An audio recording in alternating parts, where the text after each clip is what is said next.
everyone, this is Elia Ayoub and you're listening to another episode of the Fire These Times. It's good to be back. I mean, it's been a minute. I haven't released an episode in a few months, I know. If you have even messaged me asking if this project is dead, it's not. It's just that, I've been doing this for 6 years now, on and off, and mostly on. And I think I need a few more offs to balance things out a bit, if that makes sense. Today's episode is an amazing one. I mean, this is my podcast, and I know I am biased when I say this, but I do think this is an amazing episode, and hopefully by the end of it, you will agree with me. I sat down with Chanda Prescod-Weinstein to talk about her book, The Edge of Space-Time, Particles, Poetry, and the Cosmic Dream Boogie. Chanda is someone that I've known and followed online for a while. I read her previous book, The Disordered Cosmos, which I also highly, highly recommend, because I think she does a particularly good job, and I think you see what I mean in this episode, in explaining why science has always been and will always remain political, why reality itself is basically queer. And one of the things I really appreciate is her ability to talk about, very complicated, mostly abstract concepts, while using terms, references, examples, even metaphors, and so on and so forth that most people will understand.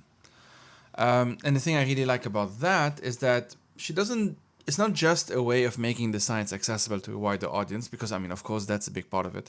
But it's also because, and again, I think you'll get the sense of it in this episode, that Chanda really does a good job at showing how the science makes most sense, when you decenter the nation state, when you decenter Europe/the West, when you decenter whiteness, patriarchy, and so on and so forth. At the same time, it doesn't mean that, Chanda has just figured it out, has figured all of it out. And that's, I think, part of this conversation that I think you'll really, hopefully, really appreciate. That things are messy. Things are so messy. And a lot of the times when we, as a species, get to a sort of a certainty in science, something else comes along and just complicates it. It doesn't mean that it debunks it, but it just adds a different layer. And she doesn't shy away from showing how it's messy, why it's a good thing that it's messy, and just accepting, acknowledging that this is, again, a very messy situation, because life is very messy. Understanding the world is very complicated, and we cannot disentangle those attempts at understanding the world from the living conditions that we all, live through. The things we have to do to pay rent, whether we have to be someone's carer, whether we have a mortgage to worry about, or whether we are so broke that a mortgage is like the last thing on our mind, If you're a scientist who doesn't have tenure, assuming the tenure is even well paid, if you're a researcher who has to struggle with multiple other responsibilities, that's also part of that story. It's not something that we can completely disentangle from, nor should we. It just misses a lot when we do so. All right, a couple more admin stuff pretty quickly, if that's okay, before we get into the episode. First and foremost, I guess the best way to support me is through Ko-fi. I'll put the link in the show notes as usual. You can do so with a one-off donation or a monthly donation. Anyone who does the monthly donation will automatically have access to stuff like, early access to my articles of the newsletter, this podcast. You'll have a discount, and even depending on how much the monthly donation is, you can get 100% discount on all of the classes that I have been teaching and that I'm continuing to do online these days. And speaking of, there are still, I think, 3 or 4, maybe 5 spots left for the masterclass that I'll be giving this August.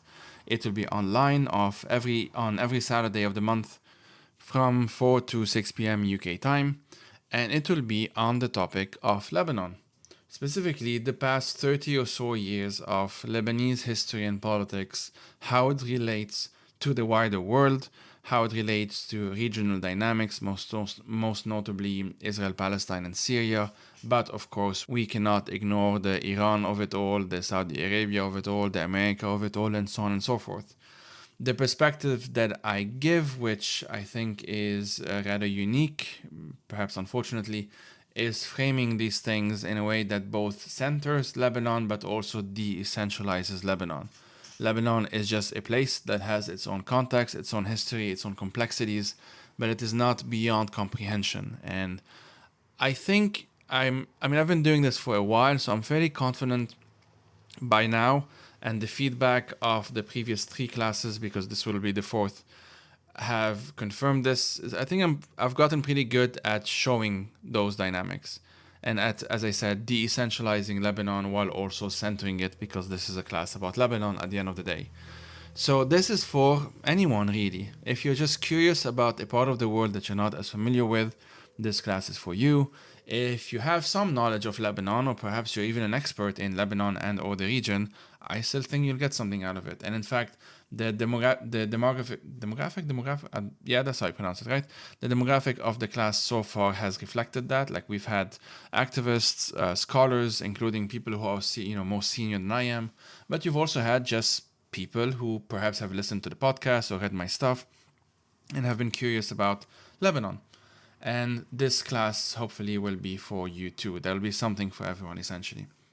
So the best way to, the only way to register is to follow the link in the show notes as well. It has all of the details that you need, including how to pay and to book your spot.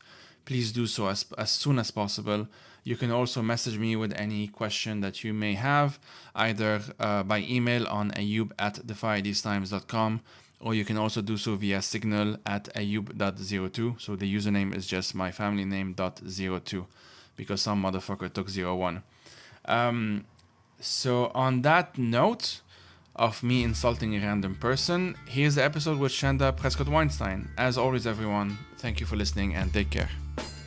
The way I figured we'd start, because this is kind of a book talk, but also we'll talk about like things beyond the book, of course, is let's start about the book itself. Like, why, or how did you come to write it? Maybe the why, if you want as well. And what is it about for those who haven't read it yet, which they will all, everyone who's listening to this will be legally obligated to read it within like 2 weeks, and they will send me like an essay. They have to do things. I'm not nice to my listeners. See, well, I thank you for having me. And the book has a lot of different motivations, but I think at its core, I was writing it at a moment where I had just gotten tenure and I was kind of like looking around and thinking about, what did I leave on the cutting room floor in the process of getting tenure and pursuing tenure? And I wanted to go back to kind of my fundamentals, my foundations in physics, to the big picture questions that motivated me to be in physics in the first place as a child, like as a 10-year-old who got really excited by the Errol Morris documentary about Stephen Hawking, A Brief History of Time. And these questions of like, what is space time and what is space even? And how do we interpret quantum physics? And these things that we often use to draw audiences into being excited about physics, but then it turns out like nobody will actually pay you to think about them in physics. And so if you become a professional physicist, most people, there are very few people who actually get to think about these questions professionally, and that's their focus. There was also a kind of political urgency I had because I was doing a lot of national policy work at the time that I was working on the book. And I was seeing the writing on the wall in terms of the shifts for science funding. Even under Joe Right. Biden, the NASA astrophysics budget was in trouble. And so there was a piece of this that was like, I need to explain to people why they want to live in a global community where there are people who think about these big picture questions about the fundamental nature of reality. And at the same time, as you know, I'm often in conflict with the scientific community about like why why we should be motivated and separating ourselves from the military industrial complex. And so this was also an opportunity for me to be like, okay, if we're at the moment of kind of like scientific world ending where we have to rethink how do we motivate what science is and why, then like let me just write my manifesto of the questions that I think we should be asking and the political context in which I think we should ask them. Okay, the title. So I listened to a previous interview you did with, I think it's called Nerd Talk or something like that. I'll find the link and put it in the show notes. And you did explain the title, but I already forgot. Can you explain the title? Because there's something related to Langston Hughes, right? Yes, yes. So the main title of the book, The Edge of Space-Time, is a phrase that comes from a textbook co-authored by Stephen Hawking. And it was totally Hmm. like This is like the first really proper full textbook on cosmology that was ever written. It's co-authored with George F.R. Ellis, and it's just called like the large scale structure of space-time, I think is the title. So it's not like a fancy title or whatever. But on the first page of the book, they're kind of describing like what are the mathematical problems that we think we face in cosmology. And they basically say everything in cosmology is questions about the edge of space-time. And I was like, oh, that's very poetic. That's very pretty. It's also like technically very accurate. And it was a great like entry point for talking about some things in physics that we don't usually explain to general audiences. So that was part of it. And then the subtitle, Particles, Poetry, and the Cosmic Dream Boogie. When I was working on the book, I was like, you always have to have a subtitle, and there are all these like marketing things you're supposed to think about, like what Right. will come up in like internet searches. And unfortunately, a lot of people buy books on Amazon. So like if someone searches particle physics on Amazon, how can I make my book come up? And so Hmm. I was literally like, well, I should put the word particles in there. Sure. And then while I was like kind of brainstorming ideas, I my first book, The Disordered Cosmos, had the subtitle A Journey into Dark Matter, Space-Time, and Dreams Deferred. And the line Dreams Deferred comes from a Langston Hughes poem from Montage of a Dream Deferred in the first section that's called Dream Boogie.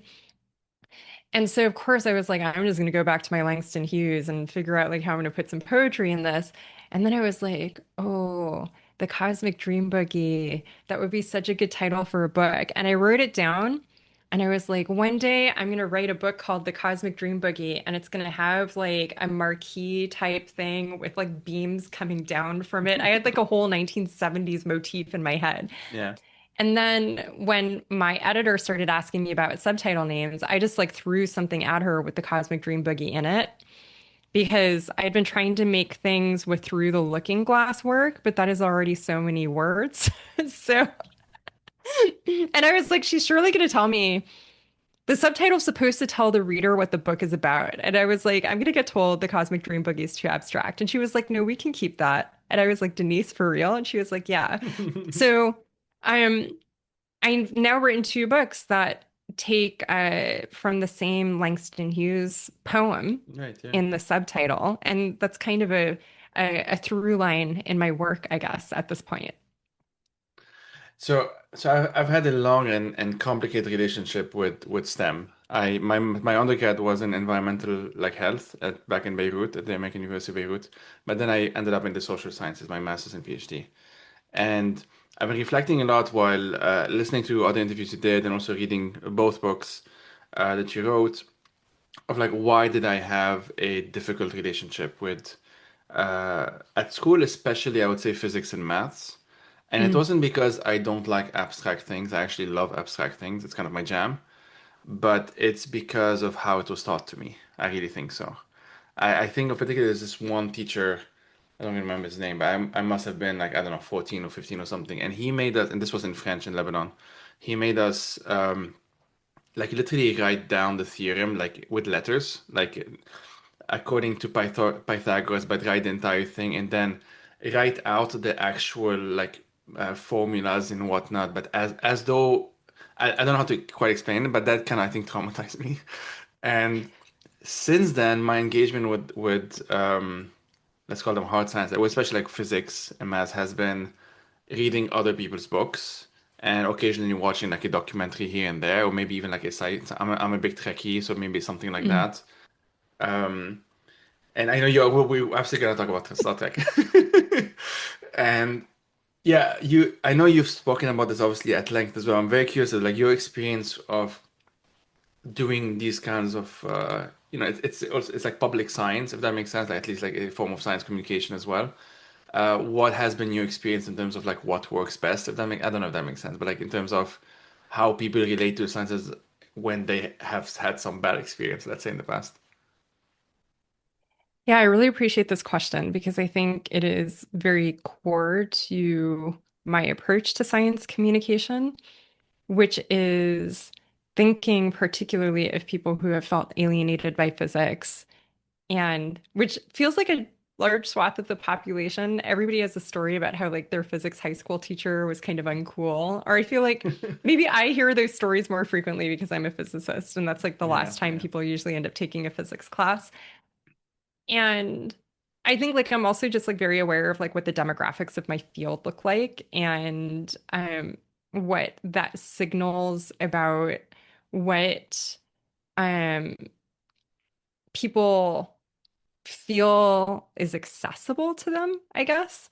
And so a lot of the work that I've been doing has been thinking through, well, what cultural context am I representing this in? And so there's like in the edge of space time, particularly, there's a lot of references to hip hop and um, to Black cultural creators, whether they're poets or musicians or visual artists. There's some of that there too. And I think that's partly just like one, this book is very much like welcome to my brain. Like if you have like Black queer Jewish brain raised in the Black radical tradition, but you're also a physicist, this is like what well, this is what it looks like when you open up my brain. But I think there is some work that has to be done there of like allowing myself to do that and allowing myself to do things like this is an example I was just giving someone the other day. You know, I had the idea. I was like, I grew up listening to a lot of the Beatles at my dad and my stepmother's house. And so, of course, they have the song Strawberry Fields. And Mhm. so, whenever I think about like quantum field theory, like quantum field, like Strawberry Field starts playing in my head. And I also really love strawberries as a fruit. This is like one of my favorite foods of all time. I'm obsessed Yeah. with strawberry Haagen-Dazs ice cream. These are all things you learn in the book also, but all totally, totally true. Yeah, yeah. And then, you know, so I had the idea. I was like, I should just be like, here's how you build a strawberry out of the quantum vacuum, right? Which is like the buildup that I do for starting to bring the reader into the idea of quantum field theory. And at the same time, I was reading A Light in Gaza, and I had read in one of the essays about the way that Israel restricts the importation of strawberries, right? And we also, I think, um, Mossab Abu Toha has also written about the meaning of strawberries. And so there was also a piece of just like allowing myself to say, okay, I'm going to bring up strawberries. I'm going to bring up my love of strawberries, but I'm also going to allow these complications to be present there because they're part of my timeline, which is that like as a child, there was a period when we didn't eat strawberries because we were boycotting them in solidarity with the farm workers in Hmm. California. And I marched, I went to Salinas, California, and I marched with strawberry workers at one point to Watsonville, not to Salinas. And I'm also, you know, doing this work of trying to talk to scientists about the importance of solidarity with Palestine and moving towards Palestinian liberation. And so I need to allow where I am culturally with something to be part of how I talk to my audience about the science. And that's a way of saying to my audience, I see you. And it's also a way of signaling who I imagine as my audience, right? Which I think that regardless of whether you consciously think about it or not, you're often signaling to your audience, I imagined you were there, or I didn't imagine that you were there. Hmm. And I'm, I, for me in particular, as a Black person, it's always important that Black readers feel like they knew I was thinking about them. But I also felt it was very important in this moment to, in not big ways necessarily, but to say, I know there are Palestinian physics students who are dreaming right now of getting out so they can go finish. And I need their aliveness to be reflected in my writing and to write for their future as well. Hmm. Yeah, you mentioned one of, I think I have his name, Wasim Saeed, the Gazan physics student. You mentioned him in the book. I really appreciated that. And I mean, a couple of things, a lot of thoughts to what you just said. There's that quote by Stephen Jay Gould in terms of, what is it? I actually wrote it down. I'm somehow less interested in the weight and convolutions of Einstein's brain than I am in the near certainty that people of equal talent have lived and died in cotton fields and sweatshops, is what he put once. Hmm. And I've had that quote like in my head for I don't know how long now. And it's just one of those things that, like, I've seen it. I've seen it with friends of mine. I've seen it in myself in terms of just like the exhaustion of just living under capitalism and whatever. But just friends of mine that I know have so much that they can do in terms of like their brains is just waiting to be unleashed, but they're just dealing with rent and they're dealing with, being stuck in the gig economy, whatever it might be. And those kind of lost potentials in some sense, I feel like is a part of the story of science in many ways that is not usually told. And I really appreciate you doing so. And the other thing is that I also wrote down because I have ADHD and I forget everything. The way you credit certain like intellectuals, historians, philosophers, and whatnot is something I really, really appreciated. I've been kind of doing it myself on and off, not very consistently, I would say. But for example, you mentioned like, I'm quoting, Damascus Ottoman polymath, and then you mentioned his name, Taqi Muhammad ibn Maruf al-Shami al-Asadi, or Taqi, and eventually French philosopher René Descartes. And I I appreciate that. enjoyed doing that. I appreciate that you're doing that because I have a lot of feelings about René Descartes and most of them not very positive. Um, but it's the fact that it's like it's more geographical. It's more even like Aristotle you describe as like a Balkan Peninsula philosopher, and for me that was like disorienting, but in a good way. Because usually, like, I took philosophy in school, and so you have the ancient Greek philosophers, for example, and at some point, probably also because I did not like my philosophy professor, they were all kind of in the same box, right? Like, just ancient Greek stuff. And of course, it's not like that. It was just more complicated. It was a messy world. They did not see themselves as ancient Greek because it was not ancient yet, and other things. And the very notion of a nation state didn't exist yet. We are the ones who are retroactively calling them that today.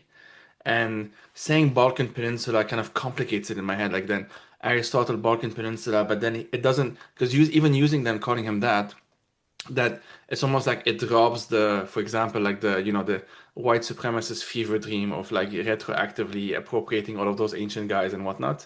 So yeah, I just really appreciate all of that. I do, I will say that that started first with me wanting to reframe Europe as an Asian peninsula. And so I will Mm-hmm. often, when I say Europe, I'll say like the Asian peninsula of Europe. Um, and I think there are a few reasons for doing that. I think one, I tend toward anarchism. And Same. so, right. And so, like, I think I just have this fundamental challenge with borders. And the other thing is that borders are time dependent. So Mm-hmm. the border that makes sense to us now doesn't necessarily make sense at this other time period.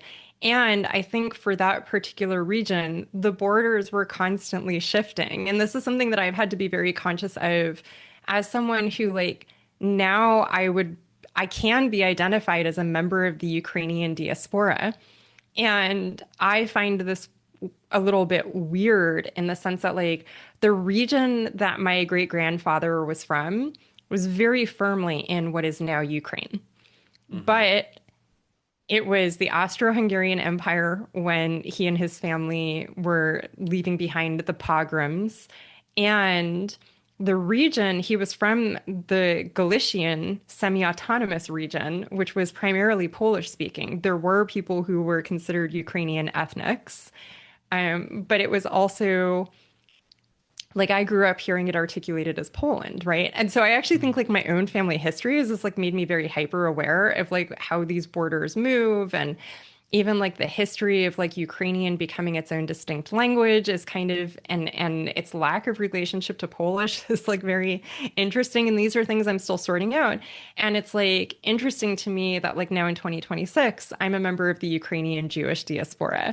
But like if I said that to my great grandfather, he would have been like, I don't know what I don't know what that means, right? Mm-hmm. So I do think there's an element of just kind of reckoning with that. And then also I feel like between the disordered cosmos and the edge of space time, and I don't know if you had this experience reading both of them, I went through some education around history of science and how history of science in that particular part of the world unfolded and the way that things flowed from east to west to the extent that like that's even a good framing for it, right?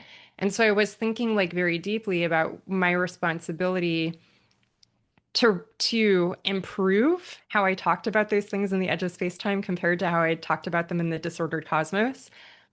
And I do think there was a piece of that like the genocide in Gaza and the broader assault on Palestine had made me much more conscious of um, my responsibility to put push back against Islamophobia where I had the opportunity to.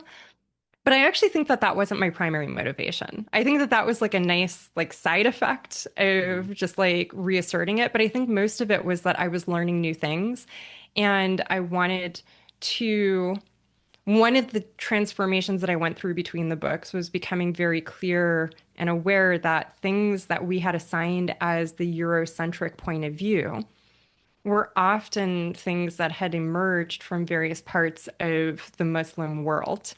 And that I had to re-understand my criticism of how those things had then been forced on people through translation in European colonial contexts. And so a lot of that was really me engaging in self-correction, I think. Mhm. And just wanting, I'm like totally that person. I was like, I learned something, I want to share it with you. No, I appreciate that. Yeah, I Yeah, so even I mean, as I grew up in Lebanon, I took the kind of that curriculum, but due to Lebanon's own colonial history, I didn't know about most of these anyway. Like with the way we were taught sciences at school is just it was basically the way I was taught. I'm not gonna speak for everyone. Was basically the French state curriculum, but in Lebanon. Even though like France hasn't been in Lebanon for like 8 decades now, or 5 decades, right. when I was going to go. But anyway, and so. I knew, like, even philosophy, I mentioned Descartes. Like, I actually know a lot about Descartes because we had to learn him. And, but none of the others, really, none of them from my own region, whether it's like Islamic history or Arab history or anything like that. And there's been some efforts. I know in recent, I'm 35 and I don't know what's happening now in school in Lebanon, but my understanding is that there's been some shifts, but maybe not enough. I'm not sure. But that has like it's taking me a long time. I'm still doing it really. A process of like unlearning more than learning sometimes, like just like things that I took for granted and that maybe in the back of my mind I knew that or maybe there's something wrong with the story or like, I knew that a lot of the stars are named after Arab, Persian, and other Muslim astronomers and so on. And I can almost reverse engineer my brain because I first learned them in French or in English, and then I would actually know what this actually sounds very Arabic, and so I would Mm. then, all of that stuff. And then basic stuff like the Jabr being algebra and stuff like that.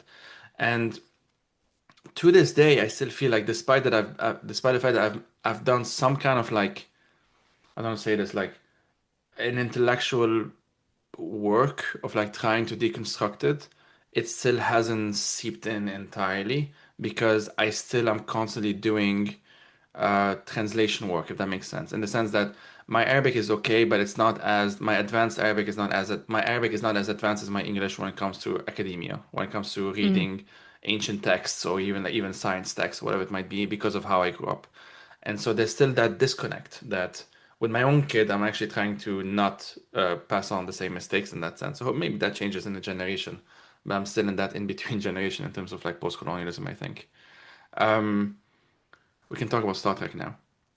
Yeah, well, I guess can I just say like I think Yeah, yeah, please. mm, I- a lot of us are kind of products of this tension, right? Even in like my family, which is like a publicly documented, somewhat storied post-colonial struggle activist family, that, you know, I think partly like if we take my grandfather CLR James as the example, there are a lot of ways in which he is this very important post-colonial and anti-colonial thinker, but then you can also see the ways in which he is very much an Anglophile, right? And you Mm-hmm. actually see some of the influence in The Edge of Space-Time.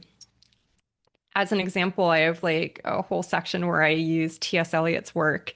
And I got introduced to T.S. Eliot by my father, and my father definitely arrived at T.S. Eliot because CLR, his stepfather, was the kind of person who would have him reading T.S. Eliot. And, he was a big fan of the novel Vanity Fair. And so I do think like I agree with you, it's generational work. And I think one of the challenges that maybe people of kind of our age grouping face is that there's so much discussion about pushing back against these colonial narratives, which is really good. But I think that we do have to be careful about what we decide we are labeling as colonial and throw out as colonial, because also Hmm. the history that we're being taught about where an idea came from may in fact be a colonial narrative.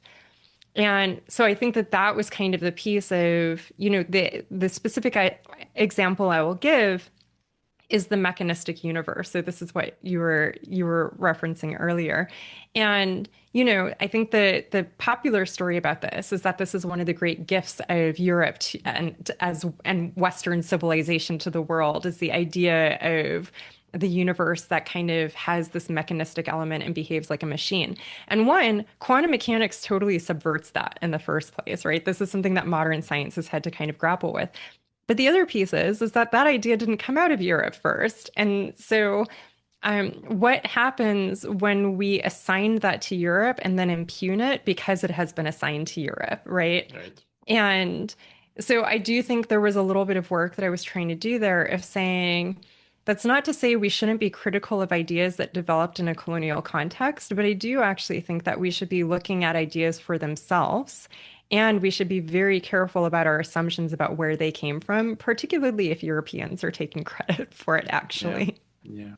No, absolutely. And I like the work of David Graeber and Wengo and The Dawn of Everything. They kind of show how a lot of those ideas that we took for granted as being, European Enlightenment, as though they just figured it out one day, was just actually like a Right? much more messy, like back and forth between Yes. just indigenous thinkers, but also like the Islamic history, like that obviously deeply influenced Europe in the medieval, what Europe calls the medieval era, and so on and so forth. Like it's just a much, much messier business. And it's I guess what I'm saying is I'm also like I'm glad that this is out there more often now. Like it's just that now if someone really wants to uh I don't know, for lack of a better term, kind of decolonize all of this or think differently or whatever it is, there are so many more resources now than when I was a kid like 20 years ago. Um, Yes. at least in English. There's just many more resources, and that's a good. I mean, there are many good things. So it's a good thing that we can at least be like in my mind anyway, like be cognizant of. And I'm also just thinking about like imagine how much more could be accomplished, not just in English, but also in other languages. If say Mhm. like, we weren't not we, if other people weren't spending all of our money on bombs, right? Like um Yeah, yeah, yeah, I think yeah. I'm just like so conscious of that right now. Especially I've been kind of weirdly I'm a true believer in just like you should understand the I don't know, the system that you're in. And so I'm actually spending a lot of time I'm reading about the F-35 right now. And I'm actually Mm. like, I'm studying military technology right now because I really want to understand in detail everything that's like publicly available that I can about how these things work. And I'm just like, man, with the amount of money you guys spend on this thing, it's Yeah, wild. yeah. It's the examples of like how much can be accomplished. It's just that they're being accomplished for the wrong reasons. Yeah, yeah, yeah. So you mentioned earlier about knowing like your audience, or at least thinking of like having different audiences in mind. And I mean, I knew that I was part of that because you mentioned both Octavia Butler and DS9 and like the first 10 pages. And so I knew like this is for me.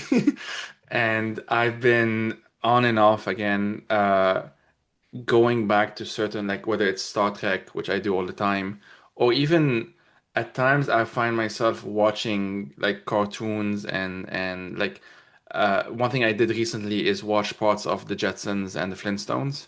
And the reason I did Ooh. that is that I knew that the Jetsons was sort of like a response to the Flintstones, like they just wanted to kind of do the same thing but in the future.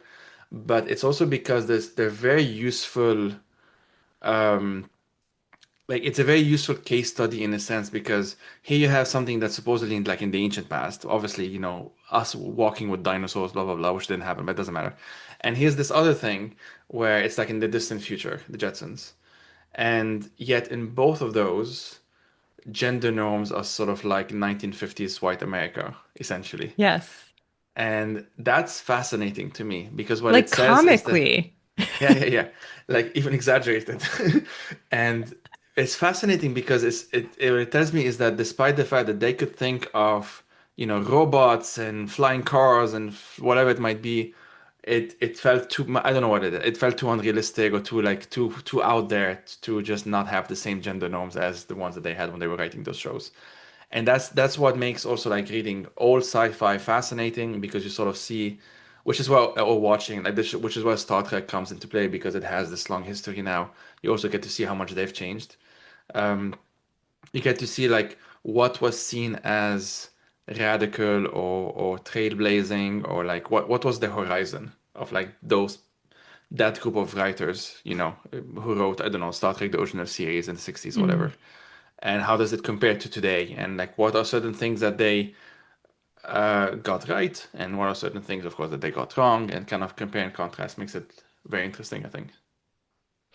Yeah, gosh, I have so many things that I just had this essay come out in the summer issue of Orion magazine called Planetary Kin, where they were like, "Can you write about space whales?" And I was like, "Do you mean Star Trek and Moby Dick?" Yes.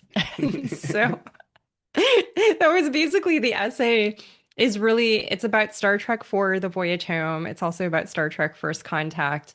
And it's also a little bit about Moby Dick, which I had kind of this revelation like 2 years ago of understanding that Moby Dick is really an example of fictional science writing. So as opposed to thinking of it as science fiction, it's fictional science writing because at the time that Herman Melville wrote the book, maritime memoir was incredibly popular. And really, the form that it took was people doing these things, like going into detail and describing the working of the ship and describing the animals and that kind of thing. And so then you read Moby Dick and you're like, why all the chapters describing the whales? And Whale. it's like, this is actually a reflection of how people wrote these maritime memoirs. So he's just fictionalizing the thing. And then obviously, there's an allegorical layer there about American capitalism and American white supremacy.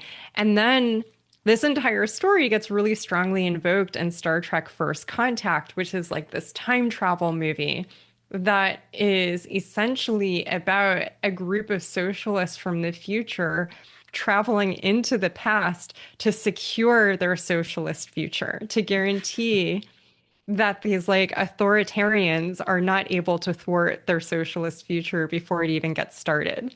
Hmm. And in the middle of it, there is kind of the sub narrative about what you do when you want revenge because you have been harmed. And the way that the desire for revenge can derange both your socialist commitments and your responsibility to the community around you. And Moby Dick as a story becomes the vehicle for kind of that meditation.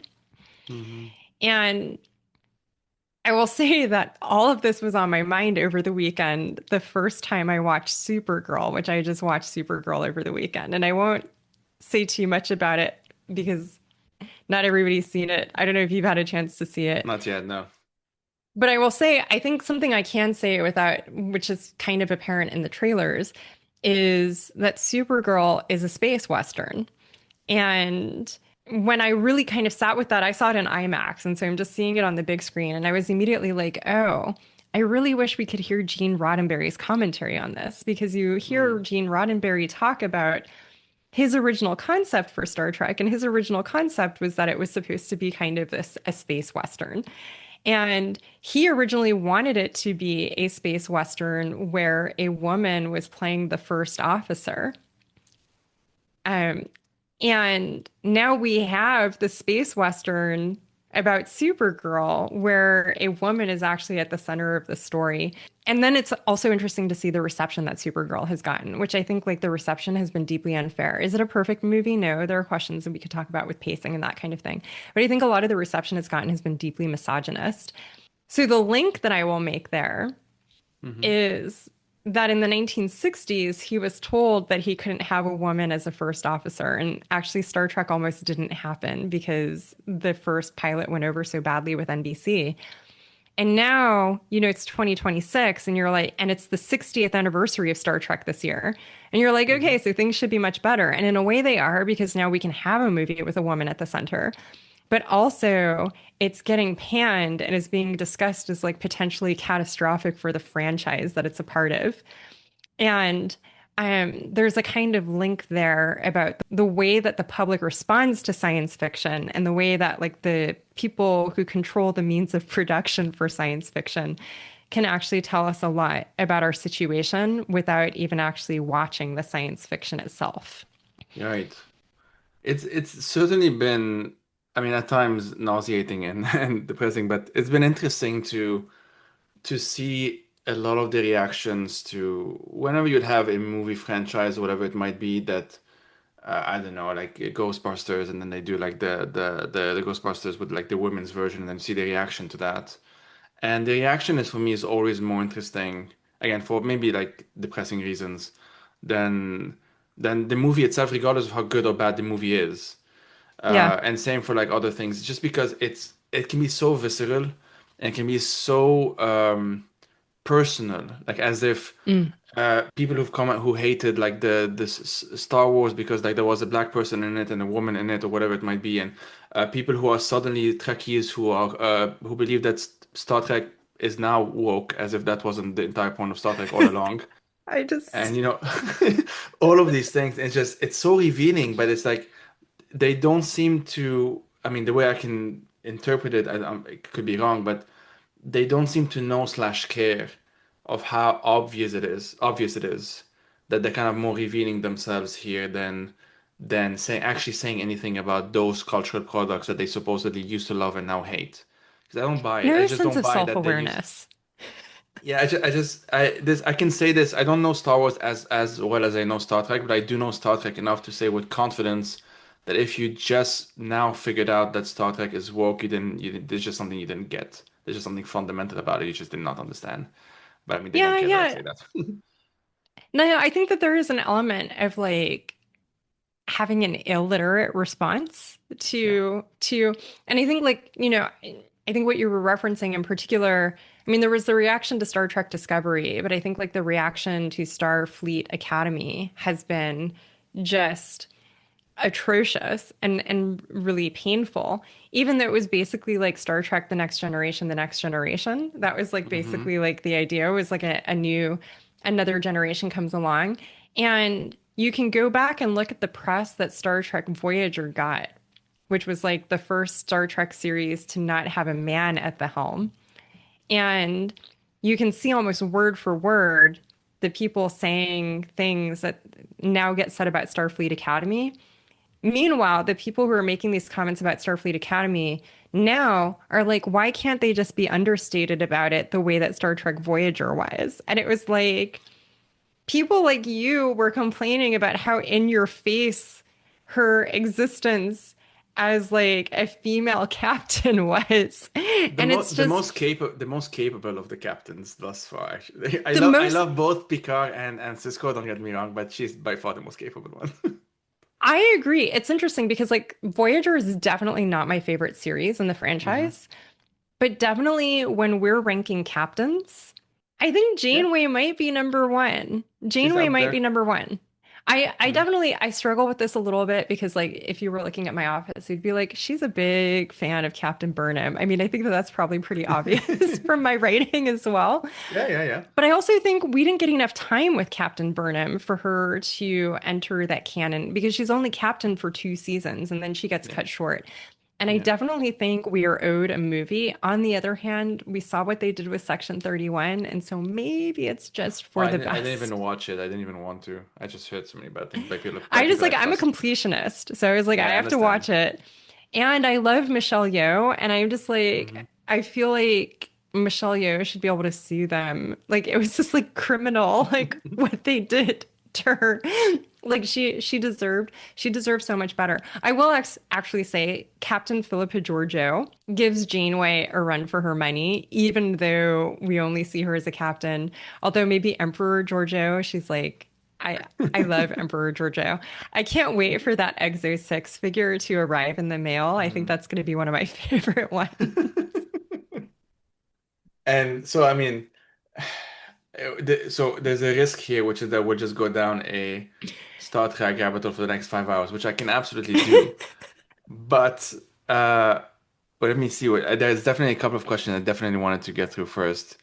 Oh yeah, okay. So we had an interaction, you and I, on Blue Sky, in which you corrected me, and I'm very grateful for it because I was so excited, and then based on your response, I realized that it was actually my own expectations being so low. What's the name? The astronaut Jeremy Hansen took an indigenous patch designed by Henry Oh, Guimont, the Anishinaabe artist, and it's basically it shows that the seventh sacred law, which is of course very important, but it's in the context of of the Canadian. You know, it's um, there's the term there in terms of like the colonial nationalism essentially is the term I'm looking for. And I guess, how did you react to that entire thing when it was happening? And is there is it too this is what I'm looking for here. One sec. Yeah, it's just like my expectation. I really think was just it's just too low for these things. That I just saw something that's just not only white or whatever, and I was like, this is amazing. But I know it's not enough. I know I should also not just just accept these things. It's like, oh, this is like 1% better now. We can, yeah.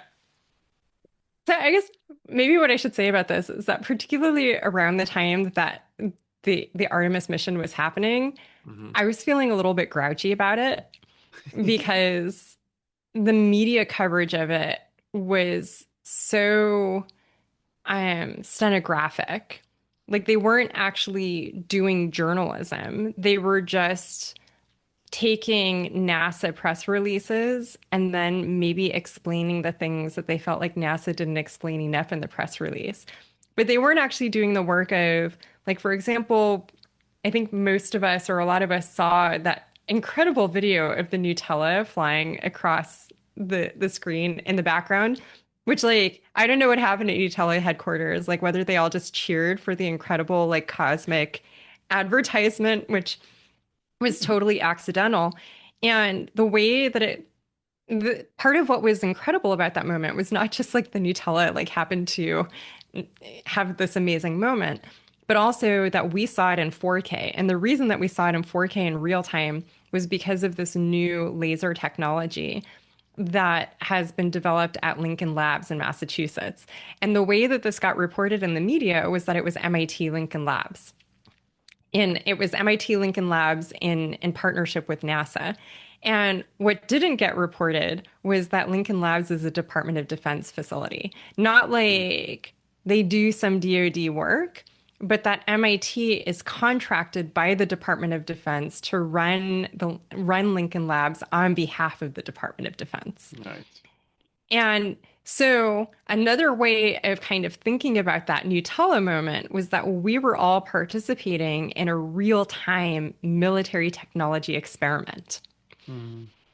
Does that make the technology any less of like a significant technical achievement? No, but it does situate in context for us. What is this mission here to do, and who is benefiting from it, and what institutions are being uplifted, and what kind of propaganda are we being subjected to right now, right? And so I think like in that context, I was like I think the other thing I should say to situate this further in context is that when the Artemis program was first announced, they were very much like, we're going to put the first woman and the first person of color on the moon. And I was like, got it. It's going to be a white woman and a black man. That Right. was like, like the languaging of it was so clear.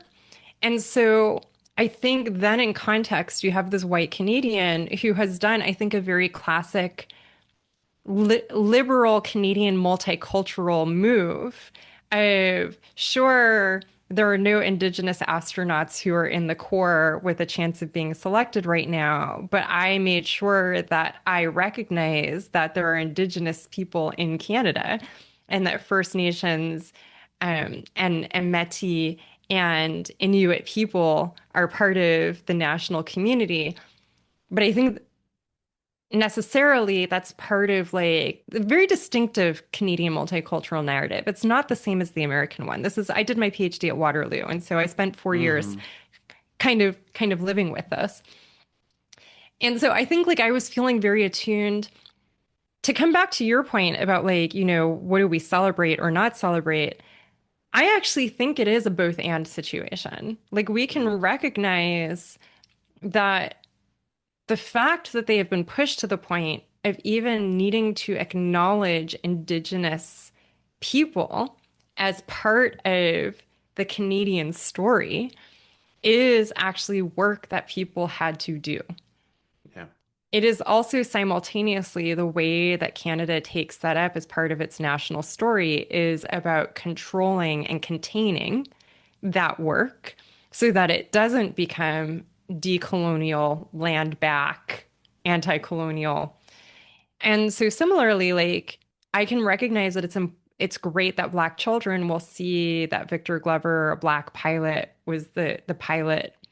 And at the same time, when I looked at his service record, he was part of a crew in the Air Force that was known for being particularly lethal in war. Mm. And I don't know exactly what he did during that time, but he was a pilot, not someone on the ground. Like he wasn't a medic, right? And I think coming back to what we were talking about earlier with like, not swinging too far in the other direction, I think it can be really hard to find your equilibrium in those moments when the dominant narrative is a problem, but it has pieces of things that, like, yes, you want to let people have that, but you also want to say to people, there is this other thing I need you to pay attention to. And, like, how do we kind of bring people back to some equilibrium, which is not me arguing for, like, there are good people on both sides, but just like there can be some dialectical complexity there. Yeah. Yeah. But how do we kind of draw people's attention to taking a dialectical approach to it, especially because like I think a lot of people probably aren't trained to even know what dialectics means, right? Hmm. So, It is very tricky. I do find myself at times um almost like going in both extremes, like either extreme naivety in the moment or extreme even cynicism, like not even skepticism, just like sheer cynicism. And it's not easy to find that balance at times. I've mentioned this, or it's not quite the same thing, but I've mentioned this in previous episode that I used to, and um, I still like them. I used to be obsessed with the David Attenborough documentaries when I was a kid, and when global warming became a bigger part of my consciousness, I don't know, when I was a teenager or something, it became not just very difficult for me to watch nature documentaries because in my kind of, I don't know, very autistic brain or whatever, it was like, well, all of this is gone, all of this is leaving, like, all of this is being mhm. destroyed, and I can't, it's like, I don't want to let myself be too vulnerable or get too attached or whatever it might be. But it even affected how like I didn't go hiking for a long time. I was like I got to the point where the only escapism I can kind of deal with was just like fiction or like science fiction. And there's been a process of healing, and I'm no longer like there mentally, but that took some time. And the difficulty is in when, for example, it's not a perfect analogy to what you were saying, but I was just thinking about it recently in terms of even like the heat wave here in the UK, and obviously in Mm. like mainland Europe it was worse. It was very difficult for me to see so many people just enjoying themselves. There were some hours where it wasn't as bad as certainly not like in France, for example.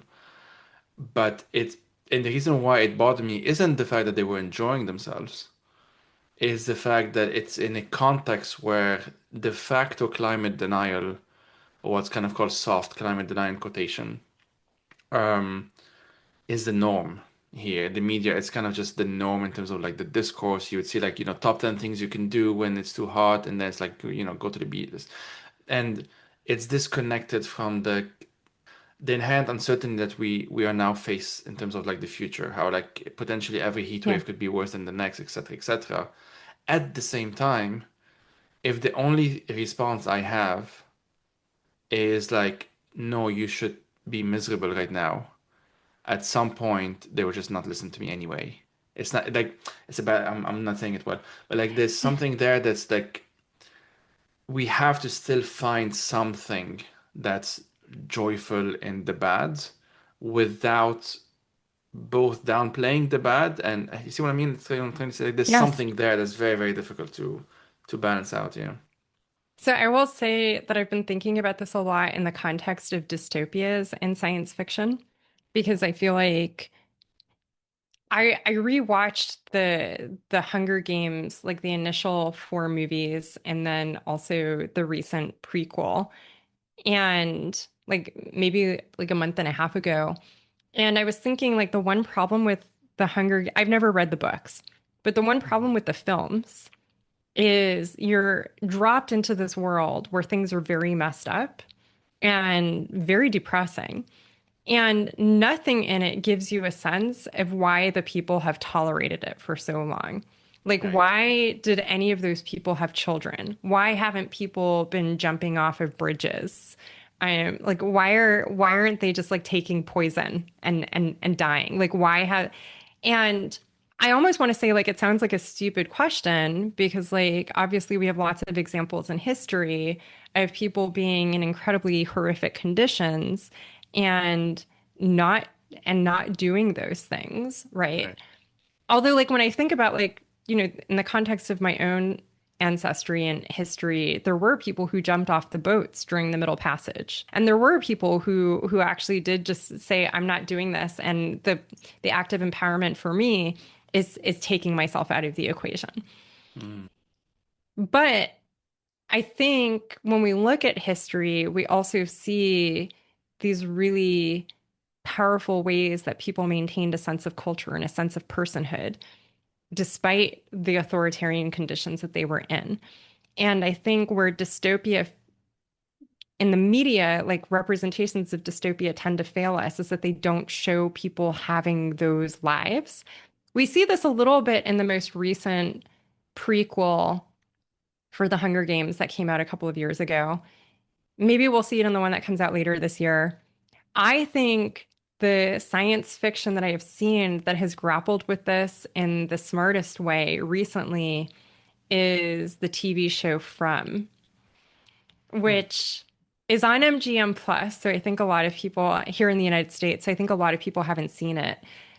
And it is ostensibly like kind of a horror show because these people they get trapped the premise is they get trapped in a town and then there are these monsters that come out at night and they're kind of human like, but they're not exactly human.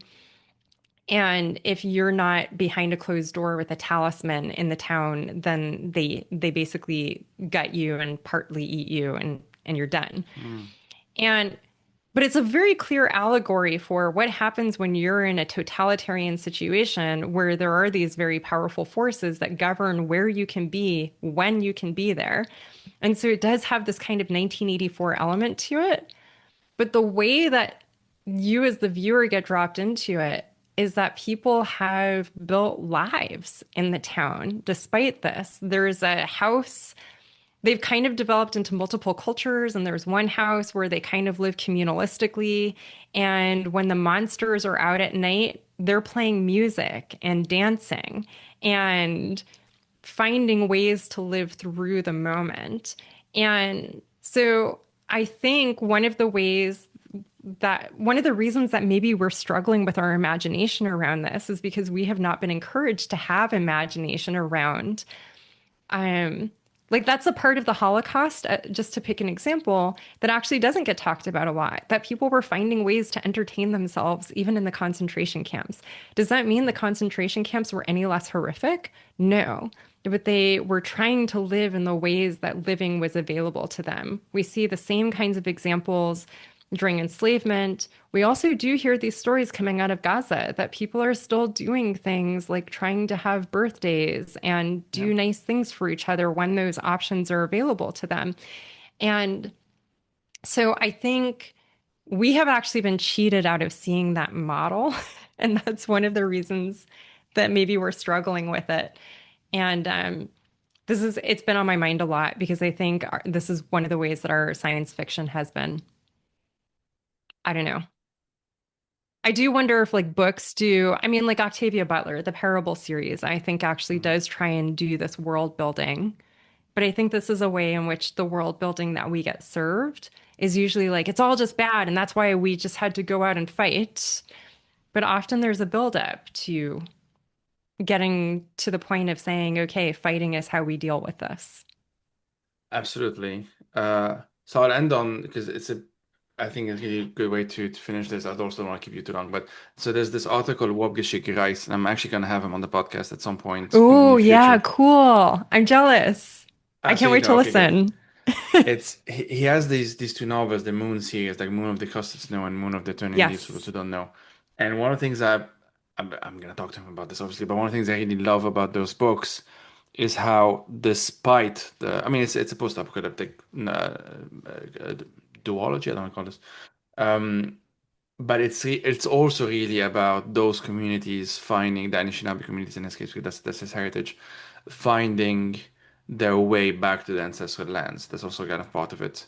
And along the way, it's not as straightforward as, I'm not gonna spoil it too much, but it's not as straightforward as they just physically go to where they know they're originally from. A lot of other things happen, and it's really about the community that are being built in the process. Anyway, amazing couple of books that I've been recommending past Yeah. few months, and looking forward to that. Um, Anything else you want to say? No, I mean, it's been such a pleasure to talk with you about this. I feel like we could do this for multiple Oh yeah, episodes. So yeah. Yes, we can. anytime you feel like you want to have me come back, I won't fight with you about it. Amazing. But I appreciate your generosity in reading my work and sharing it and creating the space to kind of think about holding the complexity of where we are in our particular social locations and the political commitments that we have. And that actually, I'm walking away from this feeling hopeful, and that's nice. So thank Amazing. you. No, no. I'm glad to hear that. No, thank you so much for doing this. It's gonna be out relatively soon because I haven't recorded anything in a while, so I'm looking forward to just releasing this in the wild. And definitely will have you on again. And good luck on the rest of the book stuff. I'm sure you're doing quite a bunch of Thank stuff you. now. Thank you so much for having me. Thank you.